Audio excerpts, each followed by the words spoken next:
What's up?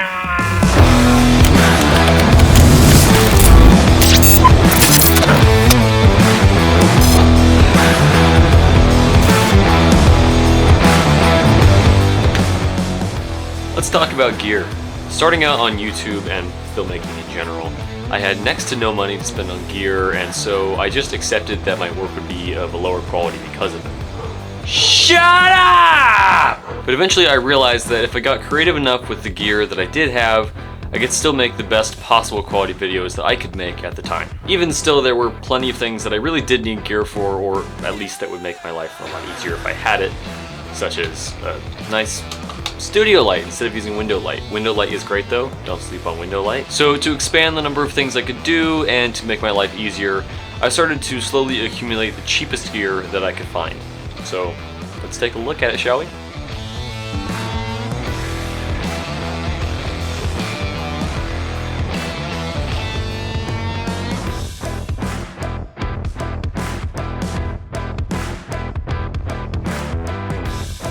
Okay, we'll start things off with the thing you can't see, which is my studio light. This is from Vivitar. I got it from Walmart for about 30 bucks. It is LED, so there's a refresh rate problem. You'll notice in a lot of my videos, a bunch of lines moving up and down my face. It sucks. I've done everything I can on my camera settings to fix this. It's just something I gotta live with, but overall it still makes my videos look way better, so happy I got that. Next up are my two favorite members of this party, my RGB bar lights. Got these from Walmart as well. They're RGB, so yeah, they change colors and shit. Yeah, you know, they're great. Anyway, the batteries don't last forever, and I've noticed that when they start to die, the colors get a little off. Like, did I just pass it? I just did. Anyway, cyan kind of ends up being green when a battery gets low. Don't know why. It's manageable. Keep them charged. Not a big deal. Okay, let's talk tripods. It's not exactly a tripod per se, but we're going to start with my boom arm / C-stand. You can't see it. It's responsible for this shot, so that's cool. Anyway, it has single-handedly been the most useful thing that I own for making videos. When I started out, what video was it? How I pack as a minimalist. I had to use a whole contraption to try to get a top-down shot, and it wasn't that good. So this is one of the things where no matter how creative you get, it's gonna be tough to replicate. I got this from, the stand is Amazon Basics. I don't remember where I got the arm from, but it was also on Amazon. This whole thing cost me just over $40, so highly recommend. It opens up a whole new world of shots you can get that you couldn't get without it, so get a C-stand. For my camera itself, I've got it on a super cheap tripod from On, which I also got from Walmart. It's really flimsy, but it does the trick. I pretty much only ever keep it on flat surfaces on a floor, so not worried about it falling over. Except right now, this is kind of a whole mess right now. Anyway, it was about 10 bucks from Walmart. Gets the job done. That's like the whole theme of this whole video. Gets the job done, so it works. Next up, we got this little guy, which is my go-to for vlogging. Pretty straightforward. It's not the strongest clamp, but it does hold my A64 pretty well.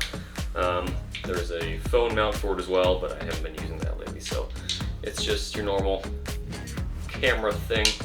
Yeah, super lightweight, does the trick.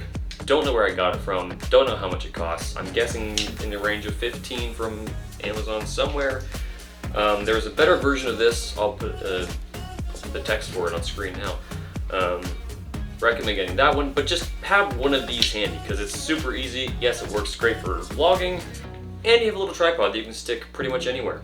Now, my most trusted tripod is this one from Proline. I don't know how much it costs. I stole it from my dad, actually, so we'll call it free. Thanks. Anyway, I use this one for my studio light because it's by far the heaviest thing I have to mount, and it is the only tripod I have that's actually capable of holding it up, and even still it barely does. So it's just permanently the studio light. In this old TARDIS bag, I've got a whole bunch of stuff that is pretending to be the things I use, but it's not because I'm using very many of the things that I use. So we're gonna pretend this old Lumix G7 is an A64. So camera goes in there, obviously. I got a little multi-tool, always have a multi-tool. They're great, this is cheap. Ozark Trail, Walmart, does the trick, like everything else. Okay, we got a story behind my 50mm Sony lens. Sony, I love you. You've never let me down, except for this.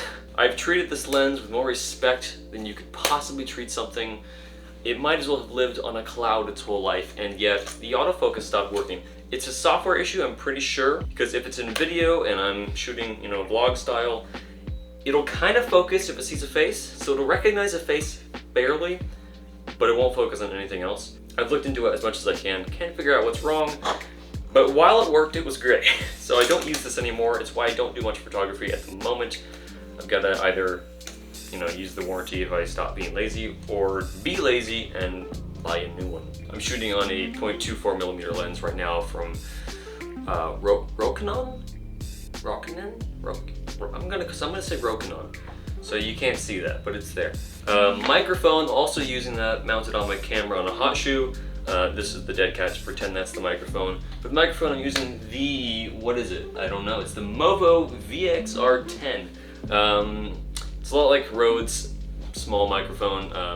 Rode's is probably a little bit better, but this, like everything else, does the trick, gets the job done at like half the price of the Rode, so works for me. I also have a 6-foot audio cable for that microphone if I ever want to feed it around the boom arm, which I do pretty often. I would have done that for this video because my camera's on the other side of a doorway right now, and so my audio is not great, but obviously I have to, you know, keep the camera there, so that's not an option. But normally, got a 6-foot cable just for that. I have a wireless Bluetooth shutter button for my phone, which I don't really use anymore, but I did before I got the camera, so that was useful. And then SD card would go in here, but I'm shooting on it, so yeah. Okay, now, everyone should have these. Clamps, people. Clamps. They're so fucking useful. The number of things I've clamped for a video can't even list. And my dogs are, would you shut the fuck up? Okay, I'm just gonna ignore them. Get clamps and such. Also in that camera bag, tape. It should be gaffer's tape, but I'm broke, so it's electrical tape. That I found.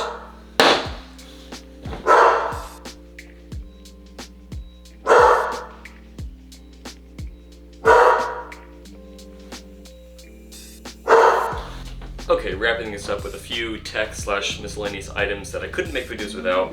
Obviously, we've got the laptop for editing. This is the Dell XPS 15. I did cheap out a little bit when I was buying this. I should have gotten something more powerful, so it does kind of struggle to keep up with my editing workflow at times. Insta 360 Go 2, I don't often use this. I've used it in like twice in videos ever. Actually, yes, twice. But in the times that I've needed it, nothing else could have done the trick, so very useful, not too expensive, but make sure you're gonna use it if you're gonna buy one. Lastly, Sony WH-XM 4000s. These are the single best headphones that exist in the world. Fight me. There's not a single goddamn thing wrong with these. They sound amazing. Obviously they've got a cord, so I don't have any Bluetooth lag, and amazing noise cancellation. Just beautiful sound, no matter how much volume I throw at it. They sound great. Love them to death. Can't recommend enough. The XM5s are out now. The 4s maybe a little bit better and certainly a little bit cheaper. So I recommend the 4s. $400, maybe $350 now. Perfect. Love them. Sony, please sponsor me. Yeah. That's it. Bye.